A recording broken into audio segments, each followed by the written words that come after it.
MacBooks, fraying cables, Glassdoor fake reviews, Facebook researches our 13-year-olds, and none of us can live without Google. All that and more coming up on Tech News Weekly. Netcasts you love. From people you trust.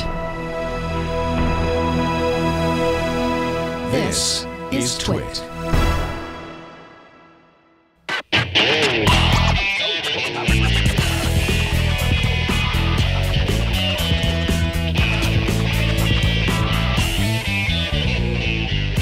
This is Tech News Weekly, episode 68, recorded Thursday, January 31st, 2019.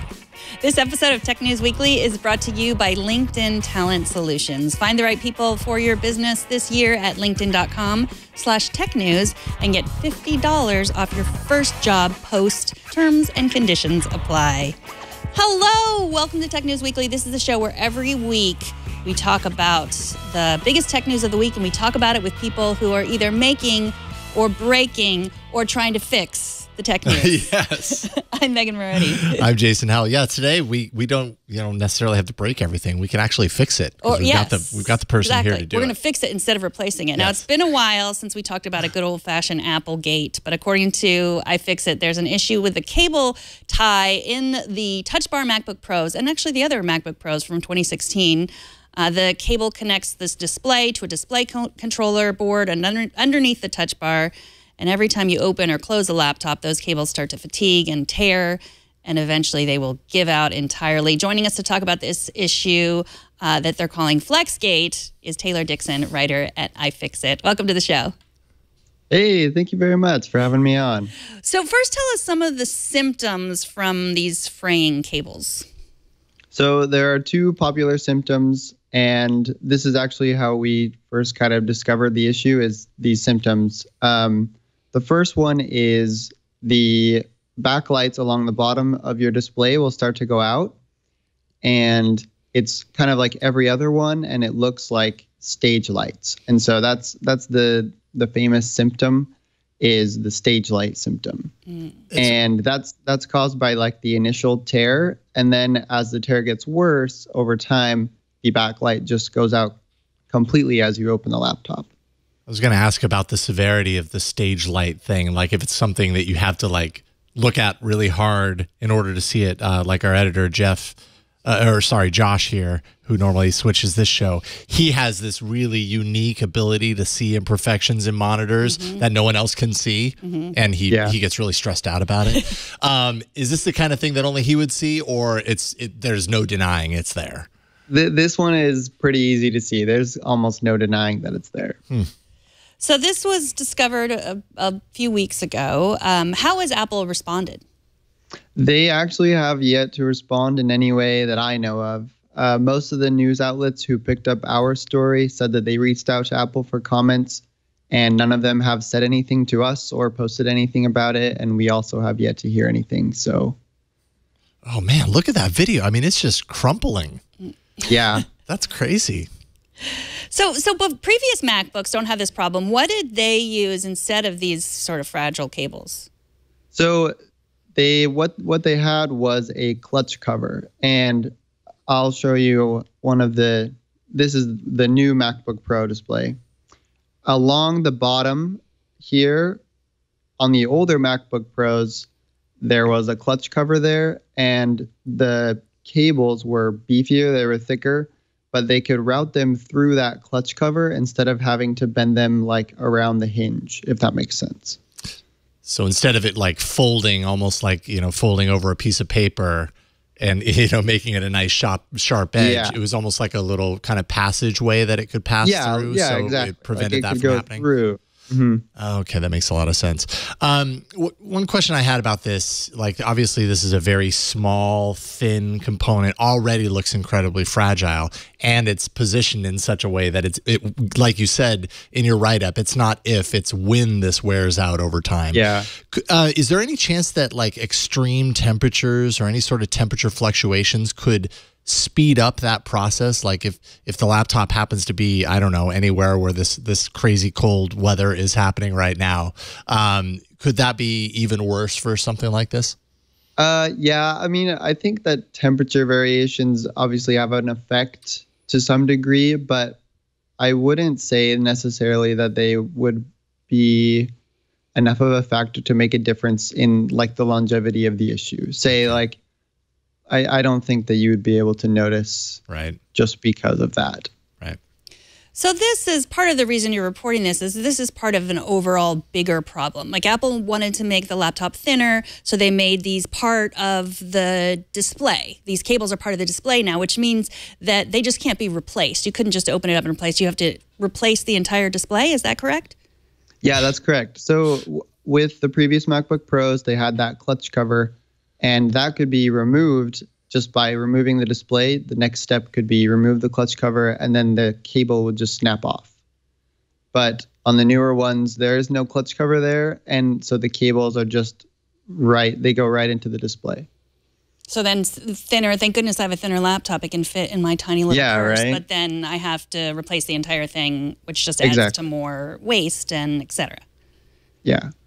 Both earth waste and your money waste. Yeah.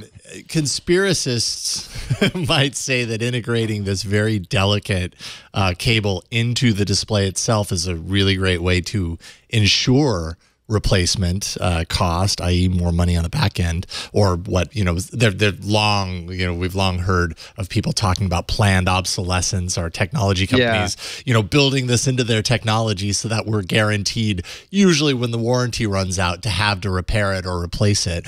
What is your take on that? I mean, it really seems like building this component into a display, turning a $5 problem into a $600 problem, that's a pretty convenient problem for Apple. Yeah, and the most convenient part is that it's happening right like along the year mark. So between 1 to 2 years is when the symptoms are showing up, which is right after the warranty. And I mean, as I try to give companies the benefit of the doubt, because the people who are designing these machines are very smart, and they're just trying to meet the demands of the consumers and their bosses. So I am a little generous, and I like to say that it is not planned directly, but it's hard to say. There may be some, corporate scheme that says we're going to make these more fragile, and I doubt that they would be able to plan it to like exactly the 1 year mark right after your warranty ends. But man, it always works out that way. I swear. I know it does. I don't get it. I don't understand. Well, that's because when it doesn't work out that way, you don't think about it. That's so true. You're biased. Okay. Yeah, that's a really good point. Negativity bias is what we're talking about. Yeah. Very good point. So what could Apple have done differently? Like, was there a way in which, I mean, you've opened these up, you understand how they work inside. What could they have done differently to prevent this, the quick fraying? I mean, there are a couple things. The heart of the issue is the cables bending over that display controller board, like you said, Megan. And so part of me just wishes that they wouldn't have had those cables bend over the board. They could just have made them come straight up off of the board, and it would reduce the wear and tear. They would still be bending every time you open and close the laptop, but at least they wouldn't be bending against the board. Beyond that, I mean, zooming out, you could say they shouldn't have made it so thin, and they could have kept the clutch cover design, but obviously they don't want to do that. So I don't know. How do you rate Apple in terms of owning up to situations like this and actually addressing problems with hardware like this? I know my own personal experience in very recent months here at work with an iMac that I've had that's had these weird, random, hard to demonstrate, but definitely there shutdowns that require a full unplug and replug of the device, of the iMac into a power supply in order to get it to boot back up. So it's obviously not just some random piece of software. Yet every time we take it into Apple, they're like, I don't know, we can't do anything about it. It's like, okay, well, it's a problem. And it's definitely there. How do you rate Apple in terms of addressing these things? I think to rate Apple, you have to separate the Genius Bar techs from the company as a whole. Yeah, and the company as a whole, I've actually been fairly impressed with recently. They seem to be coming out more and more with open acknowledgement of problems. Like, I mean, obviously sometimes there is a bunch of negative press and they have to address it. But the battery replacement was honestly a little bit impressive to me, that they would like extend that warranty and give you a $30 battery replacement. That seemed like a nice thing to do from a corporate level. Mm-hmm. Their Genius bar techs, though, I have a little bit more of a problem with, because they are under a lot of pressure and there are a lot of people coming in and out of those stores, but they often do a terrible job of diagnosing problems that, from not looking hard enough to see the problem, like your problem, mm-hmm. to just blatantly lying to customers, it seems like sometimes. So on the Genius front, I have to say that I am consistently disappointed with them. Okay, so I think I might have misspoken. What does this, which models does this really affect? Is it just the 2016, or is it the 2017 MacBook Pro and the MacBook Air? Does it affect that at all? So you did not misspeak. You had it very well, actually. This affects everything, all of the MacBook Pros since 2016. So Touch Bar or non-Touch Bar, everything with a USB-C port basically until now that has the same design.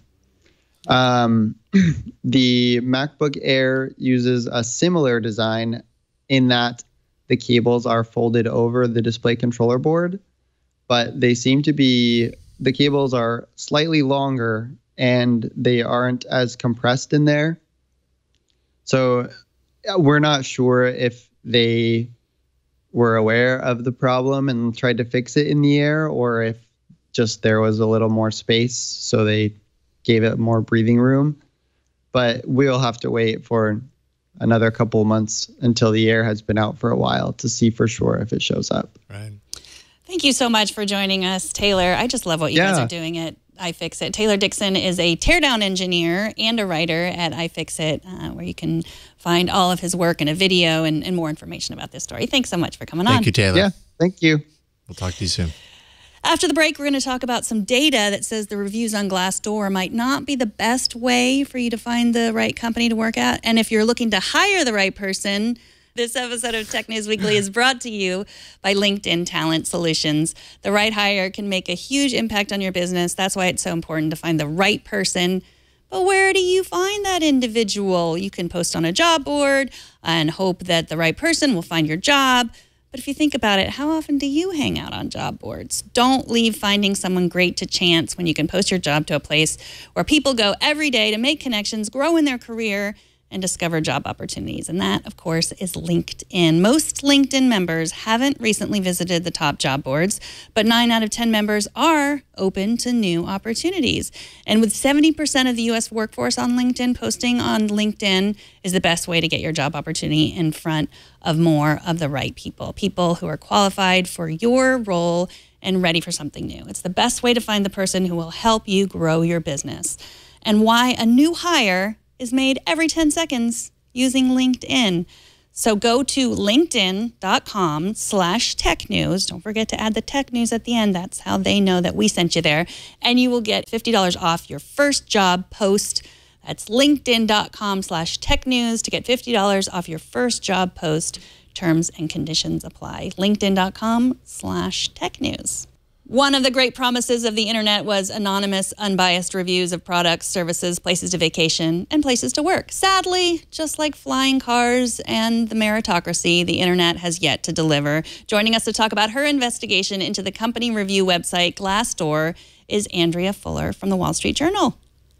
Thanks for having me. Thanks so much for joining us. So some viewers might not be familiar with Glassdoor. So let's first talk about what the website is designed to do. Right. So Glassdoor is a jobs website. You go online, you see, okay, here's a company I'm considering taking a job for. What are other people saying about it? It's like TripAdvisor or Yelp, but for big companies, not where you're going to, use to take your tour on vacation or go to a restaurant. And so you guys, you're a data person. You took a lot of data, and what did your investigation find about what was happening to reviews on Glassdoor? Right.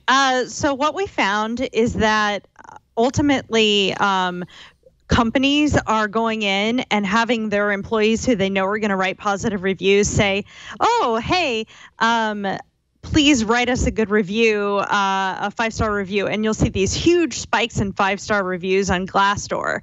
And that's how companies are manipulating their, ultimately are manipulating their rankings. I feel like this reminds me a lot of what I've heard from like business owners and Yelp. Obviously, you know, very similar kind of territory, but applied to businesses that you want to work for instead of businesses that you might want to go to, where someone will, you know, be a frequent customer of a store or a service or whatever, and that person will say, hey, do you mind going on Yelp and giving us your review? I don't know if they're saying giving us your positive review or whatever, but they kind of know what they're going to get if this is like a customer that they see all the time that's always very happy. Is this similar to that? I mean, what do you think about that? Yeah, I mean, there are degrees of it. You know, in some ways, it's kind of a general call out for, hey, give us a review. These awards are coming up. Wink, wink, nudge, nudge. We'd like to do well. Wink, wink. In other cases, it's a little bit more, you know, hey, you underling, we need to raise our rating. Go fix it. So it, you know, it kind of varies. Glassdoor has policies, and they say, you know, you can't coerce people to write positive reviews. You can't incentivize them. You shouldn't be giving out prizes or cash or, you know, a free Ferrari. Although nobody's doing that. It's more like mugs. For writing Glassdoor reviews. But a lot of people are kind of ignoring that advice, and, you know, they're saying they're contest or, you know, free office swag if you'll write a 5-star Glassdoor review or just a good one in general. But Glassdoor doesn't want companies to do that, because they say if a company is you know, making you show them your review to prove that you did it, then, you know, that kind of, how honest are you really going to be? Yeah, it sways things. I mean, we should also say that there is, I'd never been on Glassdoor. Like, I've certainly heard of it, but I was like, oh, well, I should, you know, do some research, go in and look and see. And they do require you to sign in. You're required to give an email address. It's not completely anonymous. Right. So Glassdoor knows who you are, because they just want to make sure that, you know, people aren't creating fake accounts. But the idea is that your employer, you know, you're writing this and your employer isn't seeing it. However, you know, we found cases in our reporting, my colleague Rolf Winkler and I, of, for example, Glassdoor will reach out to people who wrote negative reviews and say, oh, did you really mean this? And that's because the companies will push back and say, take these down. And Glassdoor won't take down negative reviews to their credit, but they will go to people and say, like, you know, this contains some strong allegations. Like, are you sure you really meant it? Which is a pretty kind of something something that was unexpected. And I think when I was first reading through the article, I was kind of like, well, you know, there are inevitably, probably in most businesses, if a business has a 2.5 star out of 5, let's say, that makes it sound like pretty bad to work there. But it turns out there are actually people in there that like working there, and the business is saying, so why don't you then post that? And we kind of talked about this a little bit earlier. Negative feedback is always going to be more inclined, you know, so somebody with negative feedback on something is always probably going to be more inclined to share that than someone with positive experience. But this kind of goes a little bit further than just that. If it was just that, if it was just a business saying, hey, could you just go on there and post a review, not saying post a positive review or we've got a contest coming up, we want to make sure that we're at the top of the list. When it goes into that territory, that's what really makes this kind of weird and different. Well, I think, you know, ultimately, you know, the review, it's true. I mean, we've all written, you know, the kind of angry Yelp review where the waiter, you know, screwed up our food or something like that. But this is sort of a case where actually the reviews on Glassdoor are getting more and more positive over time. Like, if you see, the number of 1-star reviews has stayed pretty flat, but the percentage of 5-star reviews has gone straight up. And with the data we looked at the 8,500 companies with the most reviews in the U.S. and found an increase from 17% that was 5-star to 28% 5-star. That's a pretty big jump in just 5 years. Yeah. So either all these companies are becoming massively better to work for, suddenly.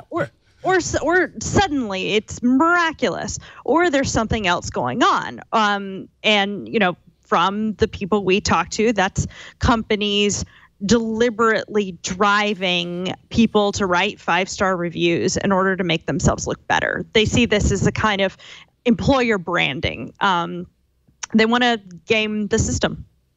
So you guys outline your methodology, and it's pretty extensive. So if anyone's interested in the methodology of that, go check out the website there. But one thing that I found interesting is that apparently this is pretty generally accepted as okay. You point out one woman had described in her LinkedIn profile that she did this sort of campaign where she increased the star rating for the company's Glassdoor. And then talk a little bit about that and what happened when you talked to her about it. Yeah, so my colleague, Rolf, when he reached out to her, she actually took that down from her LinkedIn profile. But ultimately, I mean, in general, people are pretty open about, their efforts to improve their Glassdoor rating. She wrote, about the work she did getting thousands of reviews. She was actually getting into go reviews for Glassdoor, and we found that hundreds of positive 5-star intern reviews on Glassdoor. This is for SpaceX, the Elon Musk rocket company. So big company in the news, and they had hundreds of interns writing these 5-star reviews. But I would say that ultimately people are, there are different levels of what people are doing and what Glassdoor frowns upon, and it's kind of and doesn't frown upon, but they have no problem with people saying, please go write us positive reviews, as long as it isn't forced. And so it's sort of a tricky area, because ultimately what this all comes down to is who's this for? Is this for the companies to show off their best employees, or is this for the user? Is this organic, or is this not organic? And there's not a clear-cut answer, but it's certainly, from what we've seen, is that it's something that the companies are trying to drive and trying to, claw back from the employees and say, and shape the narrative in a way that, and take that power away. And certainly for users, they truly believe that if they use that service, or if they rely on Amazon reviews and actually trust them, that it's a service to them, that they're actually getting something better or improved or insight. That's why they're going there. So they truly believe it's about them. How do they actually know that anything's authentic? Are there protections with Glassdoor for actual people that have never worked at a company posting? Does it have to come from the company email? Actually, that would be kind of weird. Nope. Probably don't want to. If you're posting a bad review of your job, you probably don't want it coming from your job's address. But they have no protections over that. No, I mean, they have some of their own internal mechanisms, and we don't fully know what they are because they're a private company and they don't have to tell us. Right. But I would say in general, that is one of the complaints out there. It's I mean, how do you believe what you read on the internet? And just like with Amazon, when I go on Amazon and I buy that new, cell phone charger, there are all these websites that FakeSpot that's allow you to check whether or not the reviews are authentic, or whether or not there are red flags that show that these might be, manipulated reviews in some way. Right. Nothing like that exists for Glassdoor, to my knowledge, and so people just kind of have to use their own judgment and see whether or not the reviews for a company are accurate, and that's something really hard to suss out unless you have all this data like we did.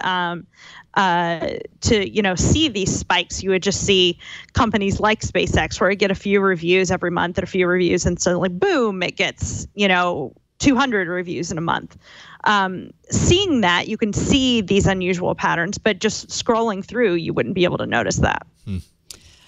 Andrea Fuller is a reporter at the Wall Street Journal in New York City. She specializes in data analysis. You can find her at WSJ.com or AN Fuller on Twitter. Thank you so much for joining us. Thank you. Thanks so much. I appreciate you guys having me. Yeah, it was Take great care. talking with you. Take care. All right. Thank you. And next, we decided to add a new segment to the show that we creatively called The Story of the Week. Yeah. We spent so much time thinking Man, about that title. I mean, we couldn't stop thinking Yeah. about like what we're going to call it. And then we Right. landed on that and we were like, bingo. It really should be Stories of the Week because there's two. That's true. Each of us will bring one story to this table, one tech news story from this week that we really want to talk about. I'm going to go first. I was going back and forth between the FaceTime bug and the Facebook spying app, and then I decided that the more interesting of the two is the Facebook spying app, since the FaceTime bug was just like a few mistakes that led to something bad that's going to be fixed. Big mistakes, but anyways. Big mistakes that led to something very bad for a very short time that is going to be fixed. But Facebook, they did this on purpose. Facebook will never be fixed. No, it won't. In case you haven't heard of this story, TechCrunch reporter Josh Constein posted it this week about the Facebook Research app. This is the app that pays people $20 a month and to let Facebook see everything that you're doing on your phone. That means the apps that you install, how often you use these apps, when you use them, how you interact with others, and so much more. The app clearly explained that it was doing this, but the problem is that they were aiming the app, they were sort of targeting at the ages of 13 to 35. 13, like 13 years old, like a teenager, a very young teenager. Those ages 13 to 17 had to get their parents' consent, but like most apps that ask for parent consent, it's really just the honor system. I think you just had to like tap something, which I'm sure my teenagers do every day, saying, yes, my mom said that was okay. So my question, I just feel like this is crazy. Like there's so many, there's just, Facebook is a series of things that just bad choices. And then their earnings also came out and they were great. So like maybe people don't even care. No, because we talked about stuff similar to this on This Week in Google yesterday. I was filling in for Leo, and you know, the big challenge for anyone that wants to peel themselves away from Facebook because they don't agree with any of this stuff is that they end up sacrificing those relationships potentially, and that's such a big, severe kind of downside to that people will then kind of like suffer through whatever is going on at Facebook in order to get there. 13 is the age that someone can actually open an actual Facebook account, right? Right. Or that's the age where like, all bets are off. You can get an Instagram account. You can get those accounts. I mean, even though kids do it way before and, they ask, they get their parents' permission. Yes. 13 is the age where you're on your own. Like, our work is done as parents. So then, do you have a hard time with the kids starting a Facebook account at 13? Because arguably they're being tracked in a lot of ways too, just by having a Facebook account at 13. Well, first of all, no 13-year-olds that I've ever known. They might not care about. They Facebook, don't want actually. Facebook, but they have Instagram, which is exactly the same thing. Yeah. So yes, it's true, but Instagram isn't tracking the exact same things. They're not Instagram doesn't know what other apps my kids have on their phones, and it doesn't know, who they're texting or who they're emailing. It doesn't know all that stuff. So there's two issues here. There's the issue of, some people are arguing that like this app is bad for everyone. Like no one should have, Facebook should never have done that. And part of that is that they're kind of going against. That you had to sideload the app. Like they were going against Apple's terms of services. And that's part of what booted their apps out of the iOS App Store to begin with, right? So and that's another big part of this story, right? Like that's kind of arbitrary that that they were like, oh yeah, you're out here, Facebook. And conveniently Apple and Facebook are sort of stuck in this war where Apple can say like, we're private, everything's private, everything on your iPhone stays on your iPhone. And they can do that because they're selling iPhones. They're not selling people's data. Right. With a 13-year-old, a $20 a month gift certificate is a really hard thing to say no to, I have to imagine. Maybe $20 doesn't go as far as it used to for 13-year-olds, but that's a really big incentive to to get that $20 gift certificate in exchange for handing over all of this information and data about how they use their device and what other apps are installed and all of this extra insight. At the same time, we live in an age of if it's free, then you are the product. And usually all we get is a service. So here they're getting money also. They're paying us for that data. So on one hand, that satisfies what some people have criticized about this kind of business model is that, well, at least you're getting something of value from that data. Hopefully they're explaining just how much and how deep this goes, or they should have been. And I don't know. I feel a little weird about this being 13 to 18 because I think the $20 a month incentive is just too strong for someone that age to really take a level-headed approach and say, oh, but my data is worth more than that. I'm not going to open myself up. I don't think a 13-year-old's probably going to care as much about that aspect. And the $20 a month is going to be a really big incentive to overcome. Google apparently did something similar to this and has an app also on the iOS App Store called Screenwise Meter. It's been around for years apparently, and very similar, although they limit it to users 18 and up, although it's 13 and up if that member is part of a family group that's also participating. And I don't know if there's a monetary incentive there or what the incentive is, but Google apparently, according to this article in TechCrunch, a lot more upfront about what it's collecting, the data that it's collecting, but it's doing a lot of the similar things from the Facebook app. It's relies on this like side load special code registration process, and so I wouldn't be surprised if it ends up disappearing as well. Yeah, I mean it's just, I don't know.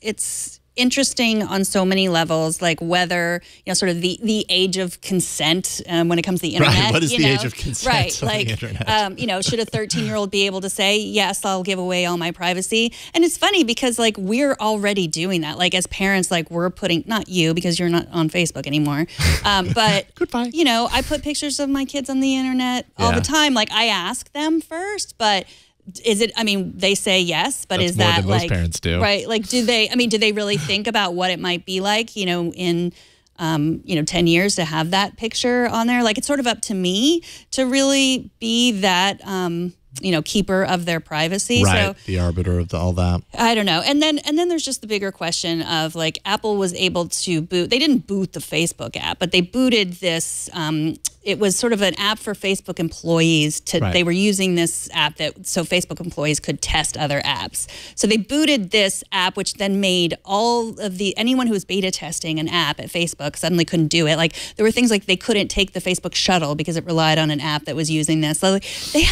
Apple has so much power. No kidding. I mean, that shuts down Facebook's internal operations to a certain degree. And should they be able to do that? Like, I mean, that's what, Apple has a walled garden. That's their thing. Like, but, there's no other place to get apps. So I don't know. I mean, we're going to talk about the power. Your story is the power of Google. Yeah, you're talking about the influence and power of Apple. Mine's about the influence and power of Google for sure. I should point out that in the chat room, folks are posting. Google came back and replied and basically said Screenwise Meter iOS app should not have operated under Apple's Developer Enterprise program, which is kind of what the Facebook app also kind of fell into, coming against those terms of service, that sort of stuff. Google says they've apologized. Apparently, they've deactivated or disabled the app on iOS devices. So their reaction was swift on this because they don't want to be part of that negativity as well. It's kind of a big mark for Facebook. So if you are listening to this, lots of people are weighing in on the chat room, but if you're listening to this and not live, email me at megan@twit.tv. I'll keep this. I'm better at email than Jason is, so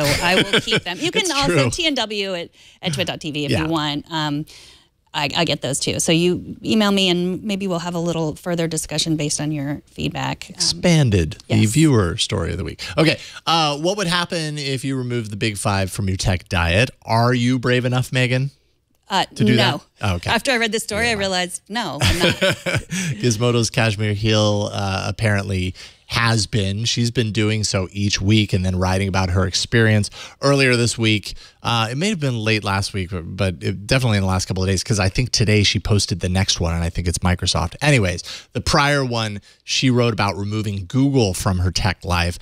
I just found it super illuminating. The way that they did this, because you think about the internet, the great, grand, sprawling internet, and all of these ways that Google probably is involved, but you don't know because they've just made these relationships with companies, or companies are tying onto Google's APIs in the back end, and you just never know that as a user. The way that they actually made sure that Kashmir could kind of eliminate Google from her tech usage was to create a VPN that blocks, get this, 8,699,648 IP addresses, all that Google controls. So by blocking all of those IP addresses, it basically shuts down any way, shape, or form that Google could possibly be, get its hands in using whatever these services are that Kashmir might actually be tagging onto. So, ended up shutting down almost everything that she wanted to do. She had to find alternatives: Firefox, DuckDuckGo for searching, Apple Maps, MapQuest. When was the last time you used MapQuest? She was like, it still lives. I know. And do you print out your directions? Because that's what we did when we used MapQuest. Print out the 2 pages. My mom still says she's going to MapQuest something. Yes. She does, yeah. Old habits die hard. Oh, boy. I'm just amazed that they're still around. Yeah. Apple Calendar, Proton Mail, all of these services that Kashmir, because she still has a job that she needs to do, yet all this stuff was happening through Google services. So she had to kind of route around that. And yeah, she was just amazed at how broken the internet as a whole is when you remove Google from it entirely. And she says it's just getting worse, which is, of course, yes. Just the fact that they're moving into everything. I was thinking, like, what could I do? Like, I haven't done this yet, but I know that I can. And I think that I'll start small by I can replace Google as my default search engine with DuckDuckGo. So I can do that in my iPhone. And that's what I'm going to try. I'll start there, because she said she didn't really have any issues with that, and pointed out that DuckDuckGo's not bad. It's a good search engine. I mean, we talked to the founder last week, and she said that sometimes the Google results were just more specific, and based on all the data that they have about us, of course they're going to be.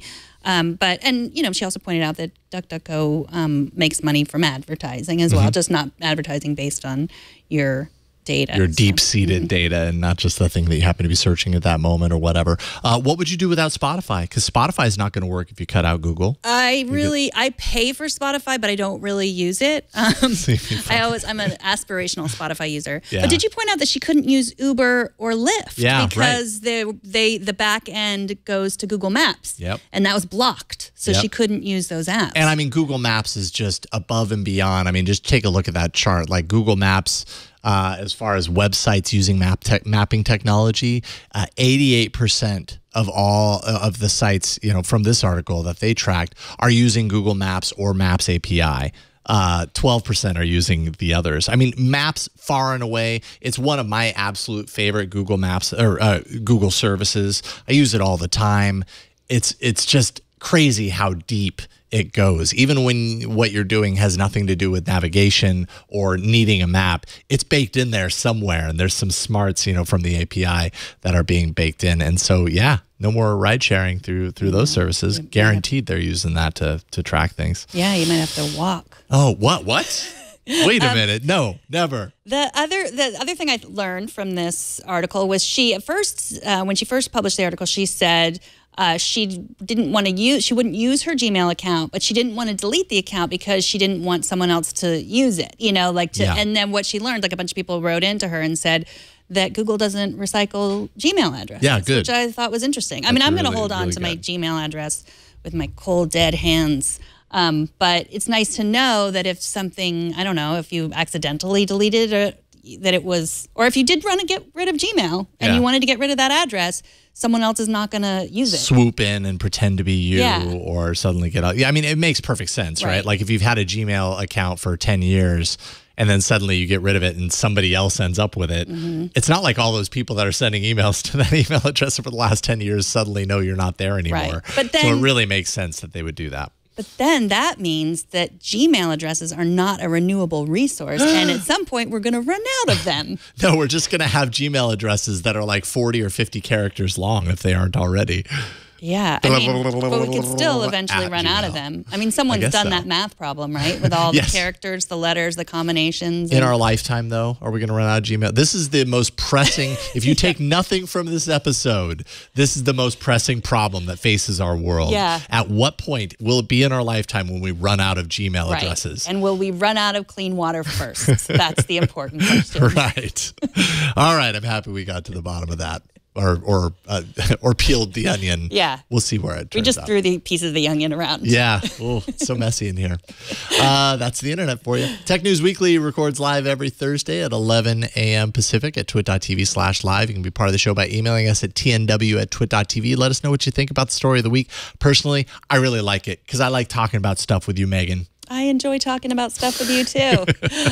And I enjoy that you listen and are part of our community. So subscribe to our show at twit.tv/TNW and join us on the socials. We're on Twitter. We're on Instagram. Tech News Weekly is there. We're there. We have Twit is there. All the shows are there. Constantly posting. Also, it is time for our yearly Twit survey, and we want to hear from you so we can serve you better. Where our advertisers want to know who you are, not like the little personal, really specific data, not the stuff from like the Facebook research app, but just basic stuff. It's a pretty easy question, and if you've done it last year, do it again this year. Go to twit.to survey 19 and be heard. And we're not gonna, we're not gonna take your name and point out like, oh, congratulations on being 36 to 45 or anything like that. We don't Happy birthday! We don't know that. You just turned 36 to 45. And if you want to tweet at me, I'm at Megan Morrone. And I'm at Jason Howell. Thanks to everyone who helps us each and every week. Of course, Alex is sitting in for Josh, but I think I saw Josh swoop in there. Thanks, Josh, for waving at me. Thanks to Burke, thanks to John, Colleen, everybody. Patrick was even in here. I don't know what he was doing, but he's always welcome in here. And thanks to you for watching Tech News Weekly. We'll see y'all next week. Take care.